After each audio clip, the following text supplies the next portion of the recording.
The movie Minority Report was supposed to be fiction, but thanks to the rise of AI and the ambitions of megalomaniacal politicians and bureaucrats, pre-crime is fast becoming a reality in the once free United Kingdom.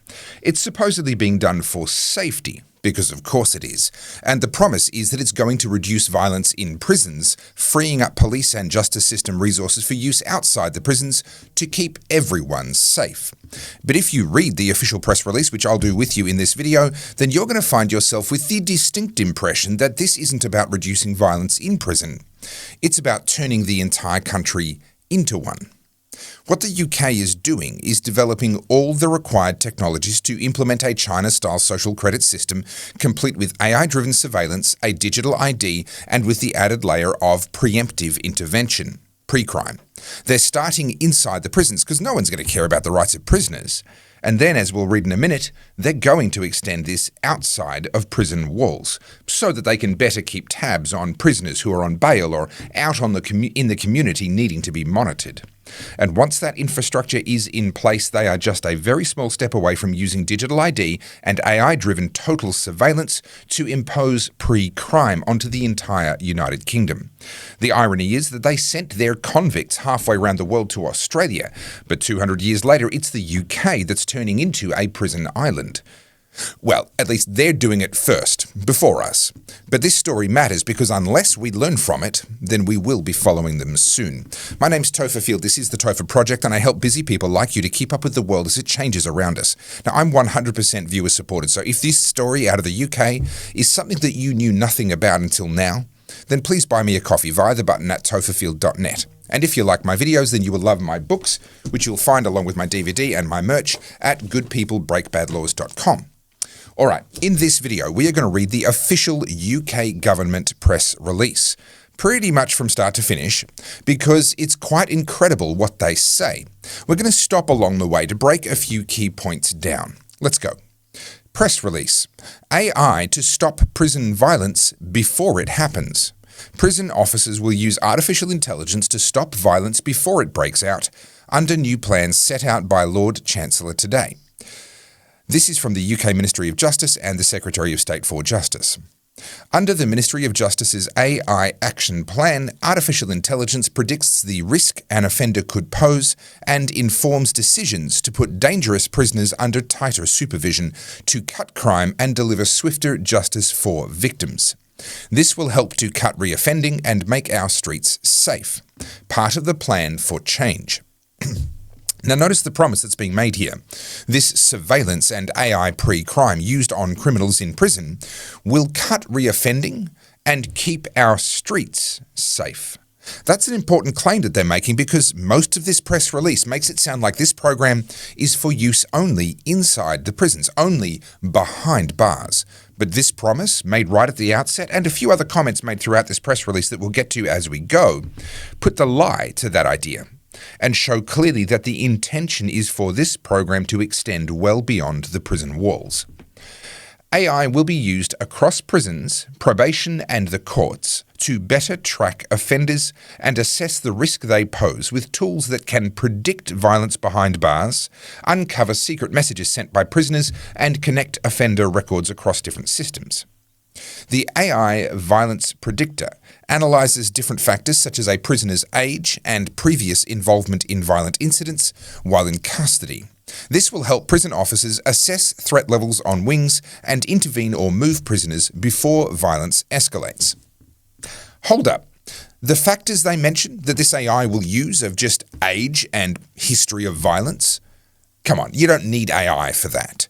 That's basically Prison Warden 101. Keep an eye on people, know who's violent, and watch out for basic things like age and ego as indicators of potential trouble. You don't need AI for that. What you need it for is things like continuous behavioral analysis, watching biometric indicators to determine a person's emotional state in any given moment, to observe changes in their behavior or unusual patterns that could indicate that something's going on. I promise you, they're not loading up an AI just to punch in the age and the previous violent history of a prisoner and see if this one's a threat. This is a theme with this whole press release. We're going to see a lot of downplaying, seemingly minimizing what this plan actually entails and what the role of the AI is. Another AI tool will be able to digitally scan the contents of mobile phones seized from prisoners to rapidly flag messages that could provide intelligence on potential crimes being committed behind bars, such as secret code words. This will allow staff to discover potential threats of violence to other inmates or prison officers, as well as plans to escape and smuggle in weapons or contraband. These phones, often used for gang activity, drug trafficking, and intimidation, are a major source of violence in prisons. Side note, this makes sense. When you're a prisoner, well, you're not supposed to have a phone as part of your prison sentence, so sure, using the best available tools to analyse what's on these phones that get seized, well, that makes sense. And something I want to make clear about this video is that if a prisoner has actually committed a real crime, not some BS made-up crime like hurting someone's feelings on Facebook or becoming an enemy of the state because you were thinking, none of that kind of nonsense, an actual real crime with a real victim, and that person is then given a fair trial and found guilty and sentenced to prison, then at that point they lose a lot of their rights. And that's how it should be. There is, and there ought to be, a very big difference between life on the inside of prison and life outside. So I don't object to invasions of privacy on prisoners or to camera surveillance inside prison cells, etc. What I'm objecting to in this plan is that it's very clear in the announcement that this is intended to extend beyond the walls of the prisons, and it introduces a pre-crime element, which I think is a very dangerous threshold to cross. Let's keep reading. This technology, which uses AI-driven language analysis, has already been trialled across the prison estate and has analysed over 8.6 million messages from 33,000 seized phones. Lord Chancellor and Secretary of State for Justice Shavana Mahmood said, "Artificial intelligence will transform the justice system. We are embracing its full potential as part of our plan for change. These tools are already fighting violence in prisons, tracking offenders and releasing our staff to focus on what they do best, cutting crime and making our streets safer." The AI action plan also outlines how the department will create a single digital ID for all offenders, with AI helping to link separate records across courts, prisons and probation for the first time. A few things on this one. Firstly, this is the perfect pretext for bringing in digital ID. It's to keep you safe from the prisoners. No one's going to object to a biometric digital ID being created to keep you safe from prisoners, right? Secondly, are they saying that they don't currently share information effectively between the different IT systems, between courts, and then between the court systems and the probation system? That's incredibly dysfunctional for a justice system, but then again, this is government we're talking about, so I guess it's probably not surprising. But notice how instead of saying, hey, we've got some serious IT issues that we're working to address, they're saying, we need a digital ID. Convenient, isn't it? This digital ID will match records that may never be linked through old search systems due to slight typos or missing words, meaning greater monitoring and more effective sentencing. Or you could just apply existing and well-established protocols for merging and data sharing between different databases to pick up the vast majority of those minor issues. I mean, they're going to have to do that anyway. A digital ID doesn't magically merge a database. They still have to go through and determine who each record actually belongs to, with or without a digital ID. And yes, you can use AI to speed up that process. That's a good use for AI. But you can do that with or without a digital ID. So the truth is that these issues are just being used as a pretext to pretend that they need a digital ID. Just like keeping you safe is being used as a pretext to pretend that they need AI-driven pre-crime. In the probation service, AI pilots have already shown a 50% reduction in note-taking time, allowing officers to focus on risk management, monitoring, and face-to-face meetings with offenders. Again, this is a misdirection. The AI tools for note-taking have no relationship with the AI tools for pre-crime. The usefulness of one does not prove the need or justification of the other. Building on this success, the tool will be rolled out to all probation officers and potentially in prisons and courts too.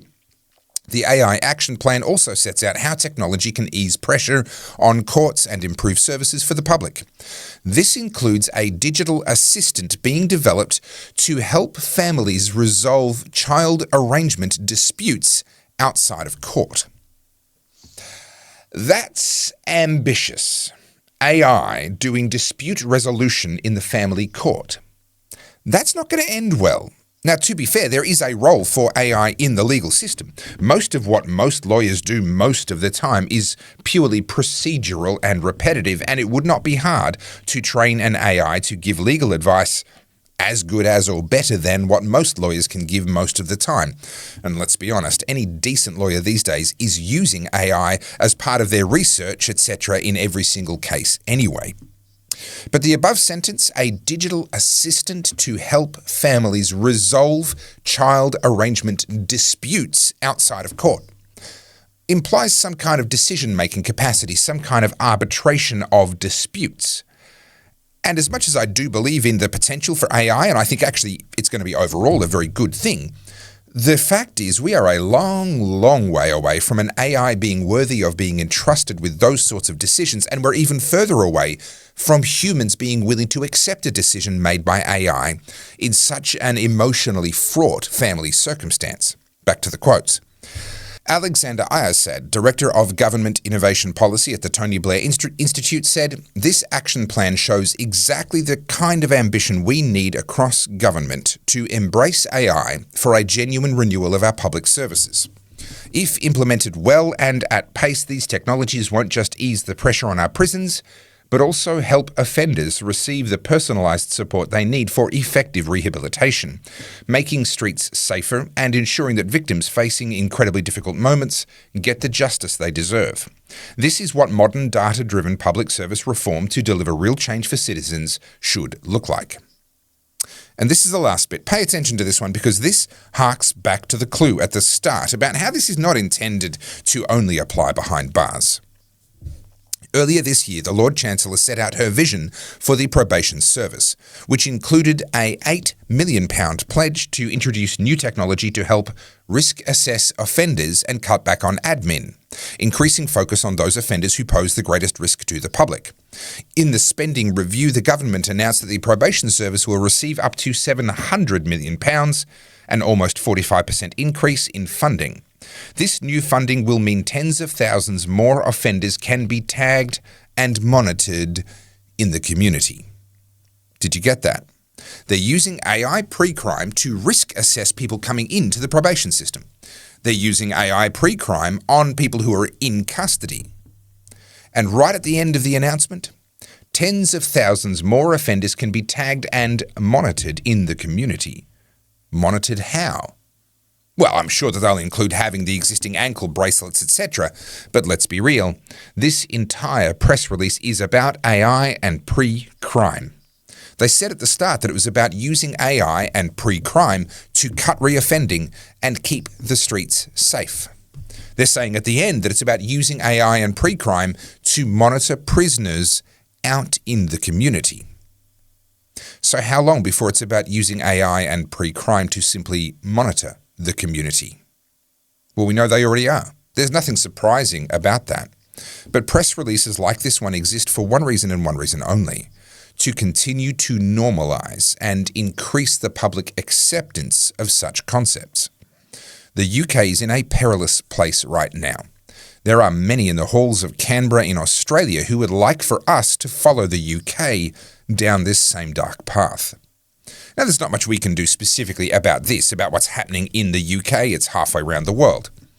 But the reason I bring you this story on the Topher Project is to better equip you to understand these sorts of announcements when they're made, to be able to read the subtext between the lines that's built into them, and to understand the way that they'll use things like prisons and prisoners as their testing beds to perfect such technologies and to normalize and justify them before increasing their application until everyone is being surveilled and subjected to AI-driven pre-crime.